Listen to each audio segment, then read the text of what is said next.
बात कहती है वो ध्रुव को बहुत चुभ जाता है। अरे इस गद्दी की इच्छा रखता है तो एक काम कर, तपसा राज्य पुरुषम तस्यैवानुग्रहेण मे गर्भित्वं साधयत्मानं यदेच्छसि नृपासनम। अगर राजा के आसन को तू चाहता है तो पहले क्या करना पड़ेगा? कहते तपसा राज्य पुरुषम तस्यैवानुग्रहेण मे।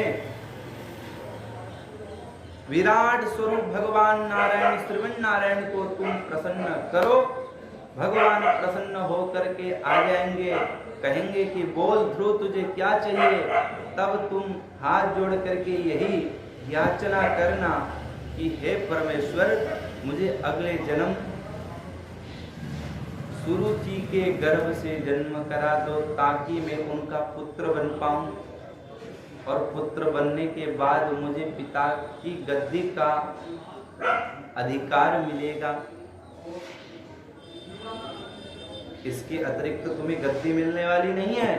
अगर गद्दी चाहते हो तो मेरे पुत्र होकर के जन्म लो। तुम्हें तो क्या सामर्थ्य है कि मेरे पुत्र होकर के जन्म लोगे?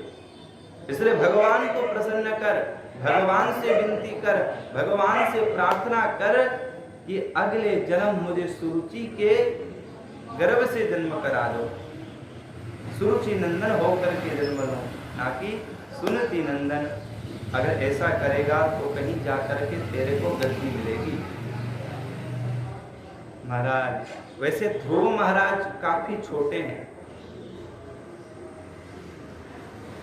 क्या अच्छा है क्या बुरा है भली भांति ये जानते भी नहीं है।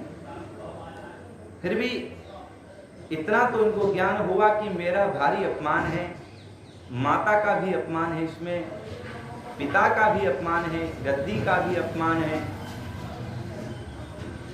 और एक स्त्री को ऐसा तो करना ही नहीं चाहिए। उनको इतना ज्ञान जरूर हुआ। और भागवत में तो स्पष्ट लिखा है, मैत्री मुनि कह रहे हैं मातु स्वपत्न्या सदुरोक्ति विद्या स्वसंगृता दंडयतो यथाहि हित्वा संतं पितरं सन्नवाचं जगाम मातो प्ररुदन् सकाशम्। मातु सपत्न्या सदुरुक्ति विद्या स्वसंदृशा दंडहतो यथाहि। विमाता के वचन को सुनकर के ध्रुव महाराज को कैसा अनुभव हुआ? कहते एक विषैले सर्प के ऊपर कोई डंडा प्रहार करता है तो कैसा अनुभव होता है, ऐसा ही अपने हाव भाव को दिखाते हुए, पुकार मारते हुए, क्रंदन करते हुए, होंके भरते हुए अपनी माता के पास चले जाते हैं। पर आश्चर्य की बात तो यह है कि ये सारी घटना के बीच पिता कुछ नहीं बोले। पितरम सन्नवाचः, कहते राजा है, पूर्ण अधिकार है, और पिता भी हैं, उनको तो कुछ बोलना ही चाहिए था, भैया ऐसा नहीं करते।